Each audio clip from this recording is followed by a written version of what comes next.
Welcome. Today we're looking into something, well, almost universal, relationships ending. But we're focusing on when that ending doesn't just hurt, it turns into an absolute nightmare. Exactly.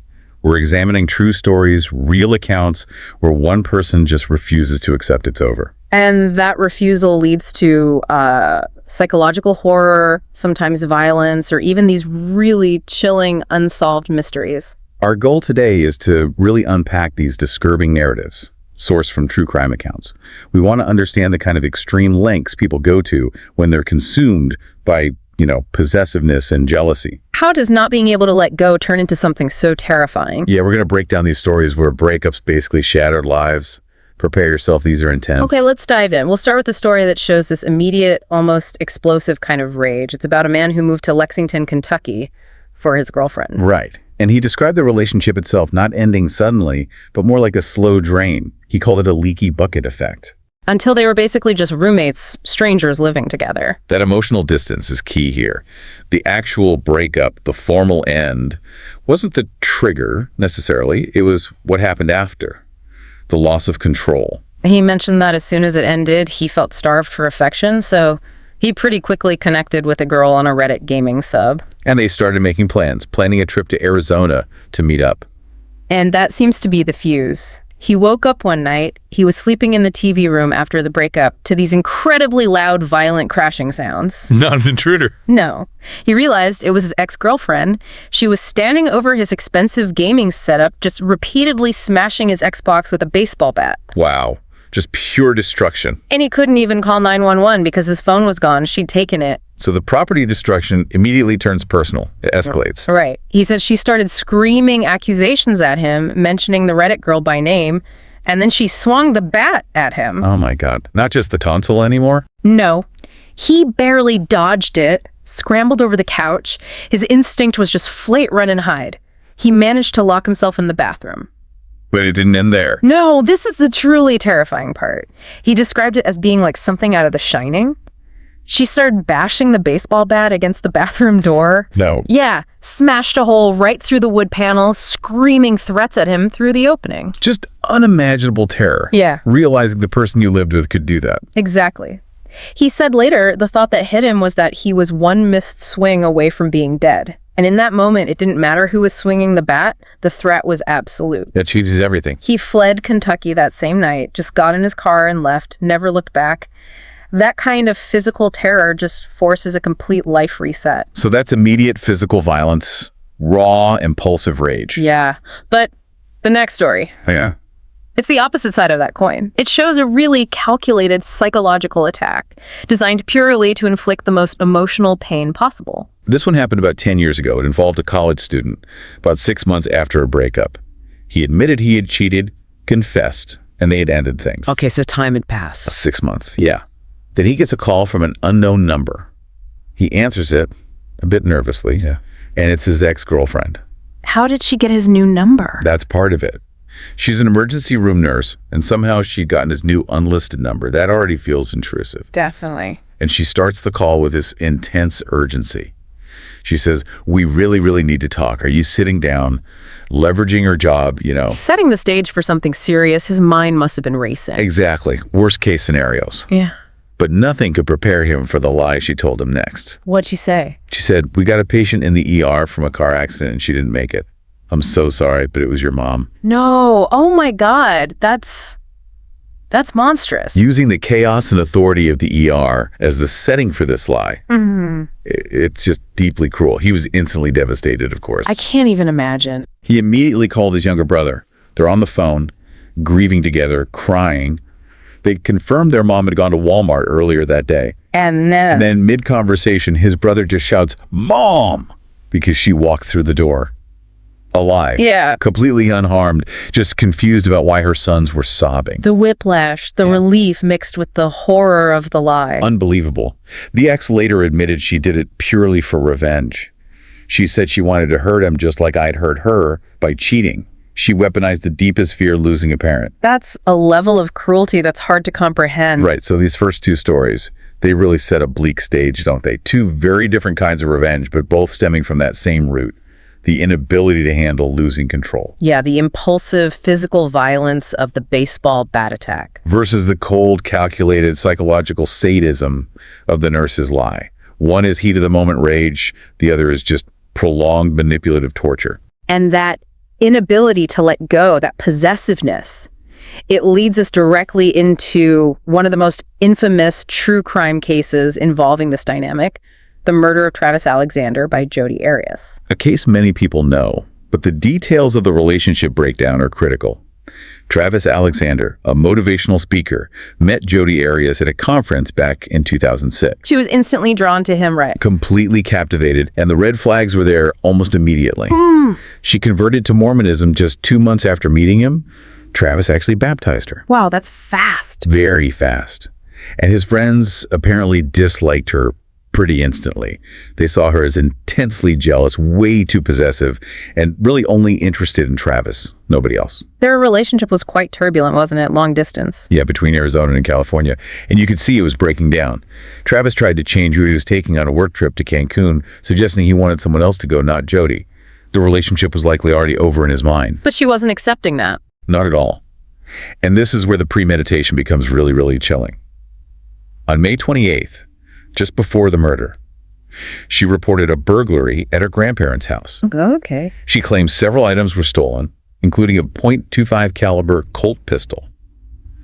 Investigators later concluded this was completely staged. She faked the burglary. Why? To get the murder weapon. They believe she staged the break-in solely so she could take that gun without anyone knowing she had it. That's cold, planning it out like that. Ice cold. Then she rented a car and drove from California towards Utah, supposedly for a work event. But she made a detour to Arizona. To see Travis. Yes. And there's a huge, unaccounted for time gap in her supposed travel itinerary on June 3rd. And people noticed things were off afterwards. Yes. A colleague she met up with later, Ryan Burns, noticed two things immediately. Her hair, which had been blonde, was suddenly dyed brown. A disguise. Possibly. And she had cuts and scratches on her hands. She tried to explain them away, saying she hurt herself working at a Mexican restaurant, which was a lie. The lies are piling up. What about the rental car? More evidence. When she returned it, the rental clerk noticed the driver and passenger floor mats were missing. Trying to get rid of evidence. Exactly. And there were strange, dried stains on the black upholstery, despite her attempts to clean it. Then, a few days later, friends found Travis. How was he discovered? They were worried because they hadn't heard from him. They went to his house, found a pool of congealed blood in the hallway, and then found his body in the bathtub. He'd been dead for days. Horrifying. But the key piece of evidence came from something unexpected, didn't it? The digital camera. They found it in the washing machine, damaged, presumably in an attempt to destroy it. But they recovered the data. They did. And the memory card told the story of Travis's final moments. Yeah. There were recovered photos, supposedly deleted. What did they show? They showed Travis naked in the shower, looking relaxed, maybe even playful, taken at 5:39 p.m. Okay. Minutes later, another photo captured by the same camera shows him bleeding profusely on the bathroom floor. Oh, God. The timeline right there on the camera. Absolutely undeniable. And there was more bloody handprints with both his DNA and Jodi's DNA confirmed she was there during the attack. So when she was finally arrested, what was her story? It changed. Constantly. First, she claimed she wasn't even there.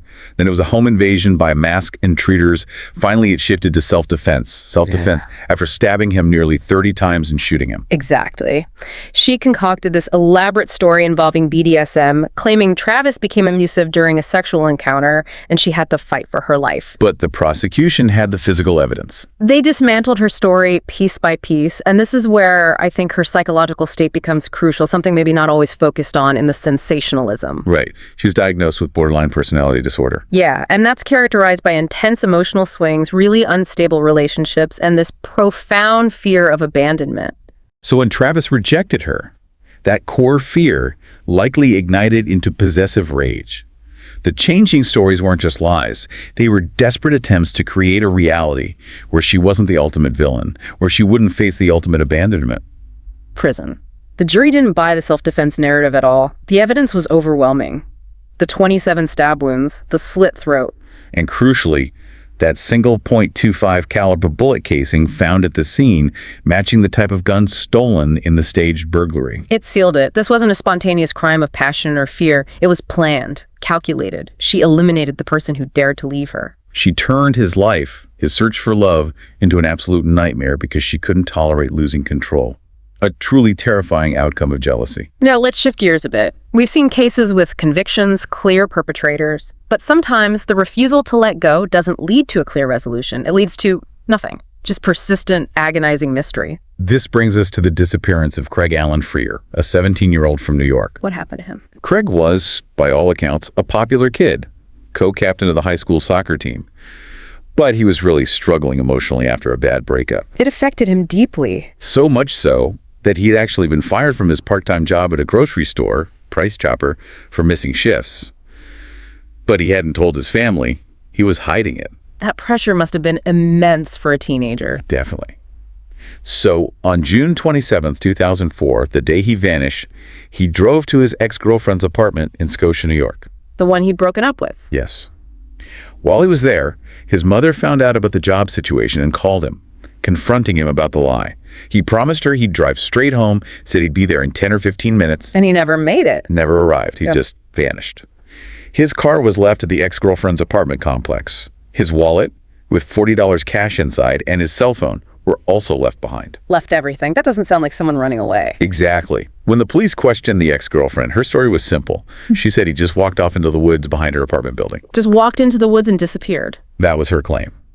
And those woods became the focus of a massive long-term investigation. Did they find anything? Nothing. The New York State Police conducted nearly 70 searches over 15 years. They used divers, sniffer dogs, extensive foot patrols, searching in different seasons. Absolutely zero trace. No remains, no clothing, no belongings. Nothing at all. It's profoundly baffling. And his social security number. Never been used since, which strongly suggests he's deceased. So foul play seems incredibly likely. But the investigation? Why focus solely on the woods if he was last seen with the ex? That's the lingering question, isn't it? The source material we looked at raises this point. Did the investigation too quickly accept the ex-girlfriend's story and not consider her more seriously as a suspect, or at least someone holding key information? But there's a practical problem there too, right? Craig was described as a big kid, an athlete. Call him, yes. Co-captain of the soccer team. So, for the ex-girlfriend who might have been physically smaller, to overpower him, kill him, and dispose of his body without leaving a single trace in the apartment or the car, that seems difficult, if not impossible, for her to do alone. That difficulty is exactly what leads to the much darker theory mentioned in the sources. Which is? The speculation is that the ex-girlfriend didn't act alone. That maybe she enlisted help. Perhaps a new boyfriend, someone intensely jealous of Craig, or her lingering connection to him. So a third party. A third party, motivated by their own possessiveness, who helped her remove Craig from the picture permanently. In this scenario, the walked into the woods story becomes a convenient cover, orchestrated by two people. Making the ex-girlfriend potentially the key to solving it, even if she didn't physically commit the act herself. Precisely. It shifts everything. And it leaves Craig's mother, even 15 years later, just pleading for answers, for closure that has never come. The unique pain of an unresolved disappearance. It's chilling. This whole deep dive shows how devastating the inability to let go can be. Whether it's immediate violence, psychological torture, planned murder, or this agonizing ambiguity. Relationships rarely end cleanly, that's true. But for some, that ending triggers something truly monstrous. An obsession that becomes lethal, one way or another. And sometimes, the control isn't even from a former partner. It can come from family. There's one final, unsettling story related to this theme. Ah, yes, the anecdote about the doctor, Hola. Her relationship ended very abruptly, didn't it? Yes, she was dating someone her very controlling parents in Yorkshire disapproved of because he wasn't Muslim and apparently didn't earn enough money, not the 6 figures they expected. A forbidden relationship, essentially. Exactly. She went home to visit her family, seemingly terrified, and then she just disappeared. Her phone went straight to voicemail. Her work said she was gone. And the boyfriend tried to find her. He did. Yeah. He eventually tracked down her father's phone number. But when he called, the father flatly denied even having a daughter named Holler. Denied her existence. Completely. And then threatened to call the police on the boyfriend for harassment. So what happened? Did he report her missing? He tried, but the police told him they'd already received a call from a relative, supposedly in Switzerland, assuring them that Hala was perfectly safe and definitely not missing. So the family basically orchestrated her disappearance and used official channels to shut down any inquiry.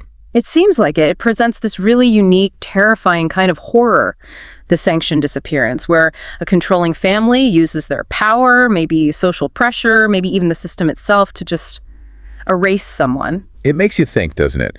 That kind of familial control could potentially orchestrate an erasure, even more complete than a murder by a jealous ex. Because there's no body, no crime scene in the traditional sense, just denial and official roadblocks. The ultimate control isn't just ending a life. Maybe it's completely erasing it from existence, claiming authority over the person's very identity, leaving no trail for anyone to follow. A truly disturbing thought. Wow. Well, if these terrifying true stories about possessiveness, control, and their dark consequences have captured your attention, please do show your support for the channel. Yeah, click that like button, maybe share this deep dive if you found it compelling. And definitely subscribe to Horror Docx. That way you won't miss any future stories about the unseen, the unsettling, the disturbing. Thank you for joining us for this exploration today. We are done with this deep dive.